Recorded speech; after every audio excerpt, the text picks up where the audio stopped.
ঠিক আছে ঠিক আছে, একেবারে সিনেমা হলের সামনে গিয়ে দাঁড়াবি, আমি আসছি। আর শোন, আমাদের সিটটা। হ্যাঁ হ্যাঁ, প্রাইভেট সিট লাগবে তো, ও নিয়ে তুই টেনশন করিস না, হয়ে যাবে। চলো ডার্লিং।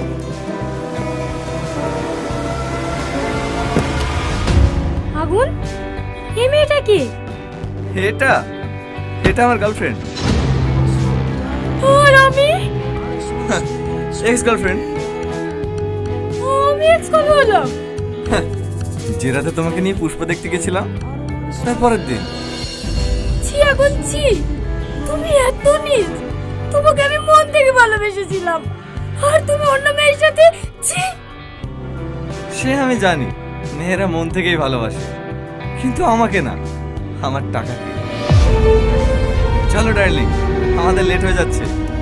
আচ্ছা, তুই কি ভাবছিস এত কিছু জানার পর আমি তোর সাথে সম্পর্ক রাখবো? ক্যারেক্টারলেস কোথাকার। রিমা, রিমা। খবরদার, তোর ওই নোংরা মুখে আমার নাম নিবি না।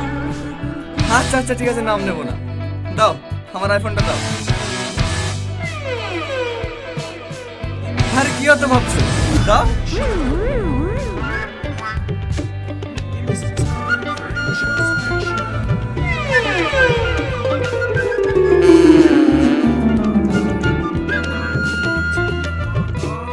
কিরে কি করবি?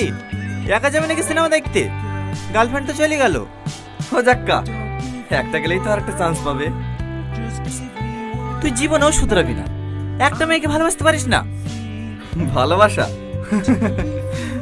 ভালোবাসা বলে পৃথিবীতে কোনো জিনিস আছে নাকি? সবই শর্ত।